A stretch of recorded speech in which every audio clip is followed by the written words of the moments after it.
Over the past 10 years or more, foam rolling has become more and more common.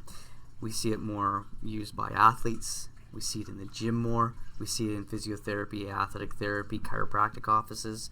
And it's often used to help reduce soreness and to speed up recovery after a workout. Now, sadly, when we look at the research is still in its infancy. It's trying to catch up to what the athletes are already doing.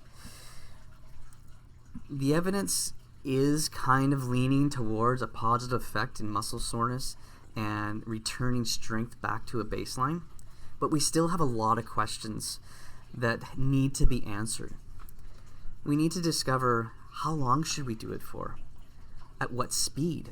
At what frequency? And also how intense? We really don't know. So I looked through some of the research trying to pull something out that I can give you, and this is what I've found. When it comes to duration, 30 seconds isn't enough. It shows no effect. But if we do it for 60 to 90 seconds, it actually shows effects. 90 seconds tends to be more effective than, say, 60 seconds. When we look at speed, again, we don't have a lot of information on it. And one study, which I thought was some pretty good information, and it did show a positive effect, was that by using a metronome and rolling through the muscle 50 beats a minute, showed to be positive. When we looked at frequency, again, didn't find a lot of information, but what we did find in one of the protocols that showed a positive effect was that it should be done immediately afterwards, 24 hours after that, and 24 hours after that, after your workouts.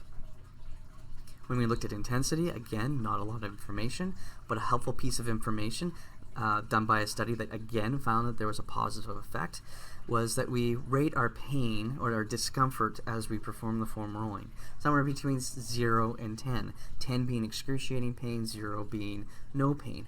And they had people do it at about 7 out of 10. So moderate to leaning towards severe degree of intensity of pain.